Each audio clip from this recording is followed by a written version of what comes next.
don't realize it's different or anything. Just this is just the way It's just home. that it is. Yeah. So it was after, when I was older, and I would meet other people who had admired the style or who had saved and invested in the furniture for their own home. But then I started to appreciate, wow. But my father is a very, as you can see, he's an unusual man. He's got a very particular way, very classical, traditional way of living. So it was a very lovely way of life. I can imagine. Very British.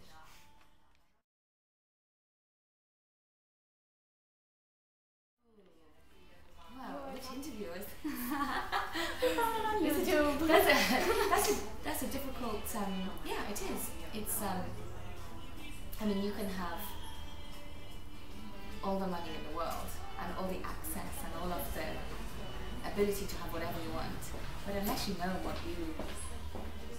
what makes your heart sing, how can you really enjoy your life? So what do I love? I love Bucharest.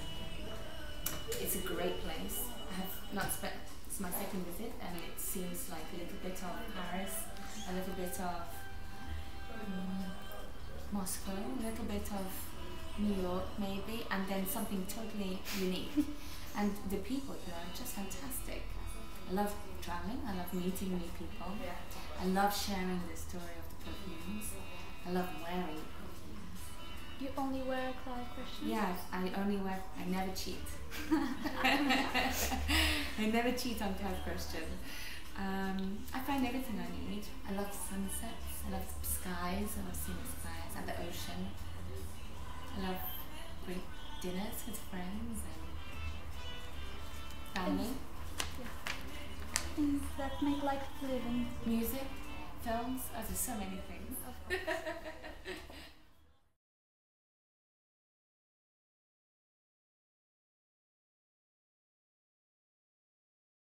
That's an excellent question. I think everyone is different. Everyone is different, and even if I speak personally and I look back 12 years ago, just before I joined the perfumery, I was very different. My style of dress was very different. It was a lot more colourful, and you know, but I was a lot younger, so you change and evolve. So everyone's very different. I have to say, last night we had our launch of the new perfume C in Bucharest, in the Michelin star restaurant Heritage, and the ladies and the gentlemen that I was meeting were totally different. Some were more mature, some were very young, some were showing, you know, all the beautiful skin and the suntan from summer, and some were like me, you know, very closed and nice jewelry and very reserved, and short hair, long hair, dyed red hair, bright pink, black, long gloves. I mean, it was like a total rainbow of different people, but the one thing that was keeping everyone together was the perfume. And I think that really,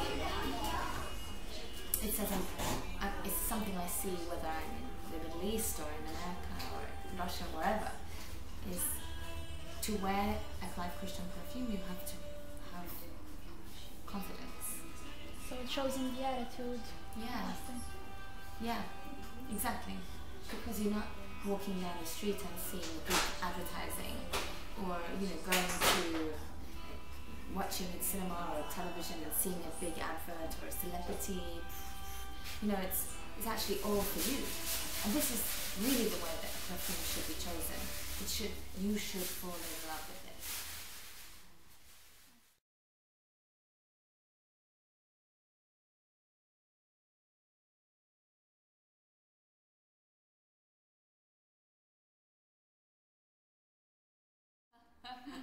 This is two questions. You're asking me if I'm going to have children. I'm cheating. So, well, the definitive collection, of course, was launched in '99, and this is 3 perfumes for women and 3 perfumes for men, in the way that Queen Victoria and Prince Albert first gave the crown to the perfumery, and they were in love. They were a love match, and the two perfumes were designed to, when they came together, to create a third special connection between the two. And these perfumes are 130 years old, and yet today the collection, the definitive collection, is for those people that know it, for those people that discover it, the top of the British luxury perfume world, around the world, in Madison, in Bergdorf Goodman. So really, they're timeless. They're not fashion. And this is ultimate luxury.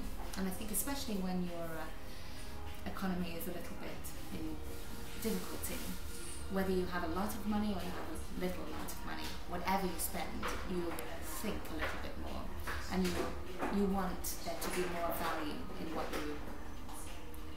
you receive.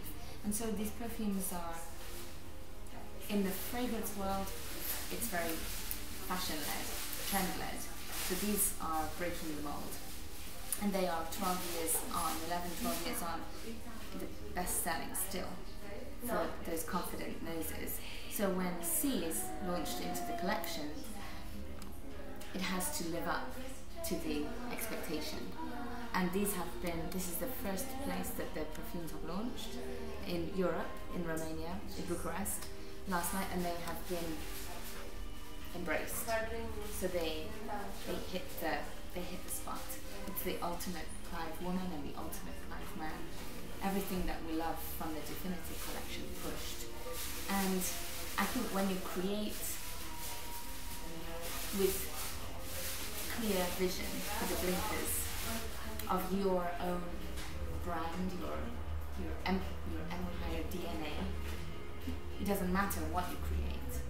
If you put your blinkers on, it's timeless. And the way my father, Clive, has always held his philosophy is that first you design, whether it is furniture, perfume, handbag, watch, whatever. First you design it so that it looks beautiful. And for us, this is the Clive Christian style. Some people have a different view of what is beautiful, subjective, but the Clive Christian style design. Next, you create it to the highest possible level you can create, and then you cost it. Then you cost it, and you work out how much it would be, because this way you're never being driven by a budget. You're always being driven by joy, by luxury, by artistry, and this is what makes Clive Christian very special. It also makes it very difficult being his daughter, because he trained me the same way. So it makes shopping very expensive. First, do you love it? Decide if you love it, and then work out how you can afford it. Of course. So do you think you pass on the legacy? I think it would be inappropriate of me to answer that question, because my father is far too young to think about passing it on to me yet. Oh, I see. But I mean, the vision of the Clive Christian house is to last Of course. Beyond my father and beyond me, and yeah, I hope so. To be when you think of British luxury, to think of Clive Christian, and this is with or without Clive, or with or without myself. And no pressure. I don't need to have any children yet, I hope. Sorry. I've been doing too much travelling.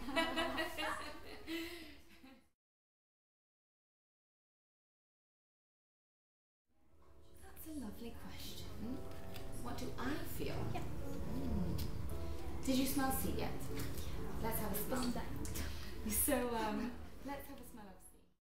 Again, for women, for men, they're designed to work together, to complement, but the women's is the ultimate woman.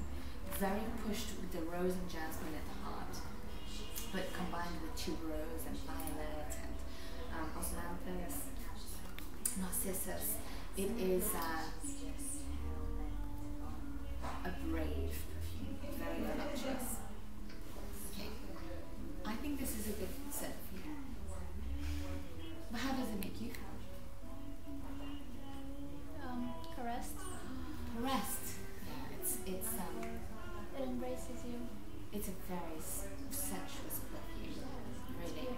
You know, in Victorian times, when Queen Victoria was on the throne, if any flower had a meaning, so a rose meant innocence, purity, and a violet meant devotion. And a tuberose, and of course in the heart you have rose, innocence, violet, devotion, and a tuberose meant dangerous pleasure.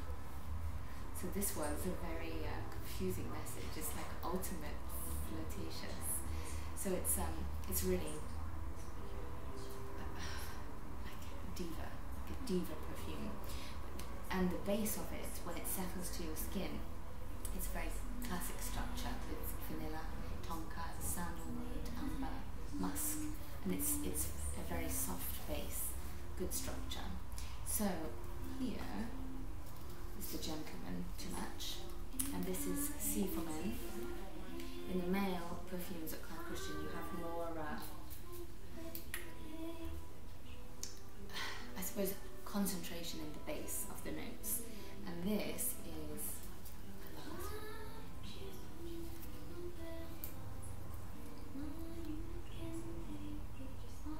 It's like really strong, like a gladiator.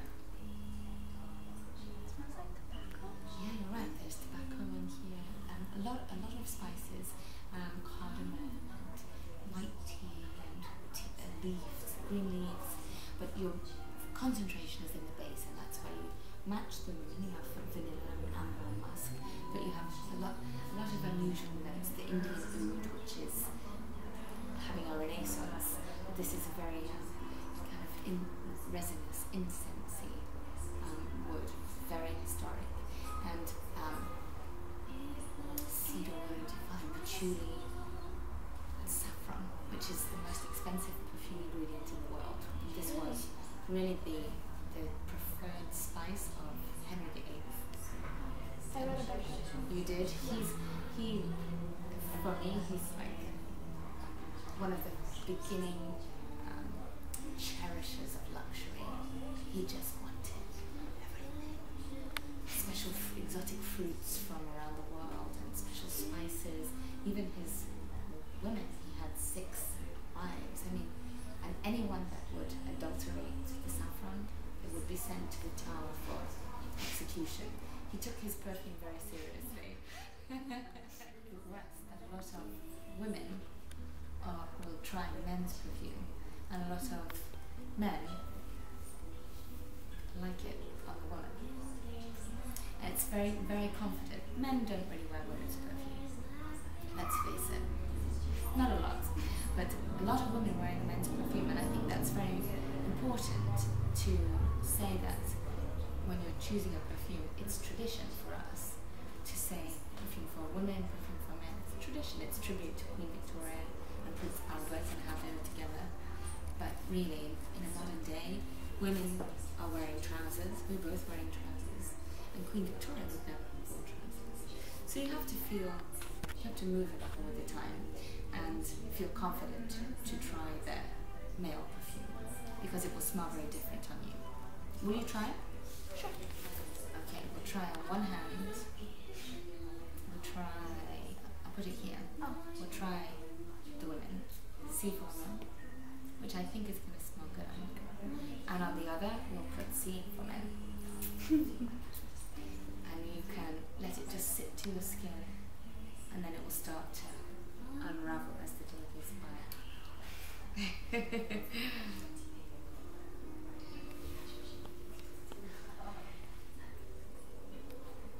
I love the men's one.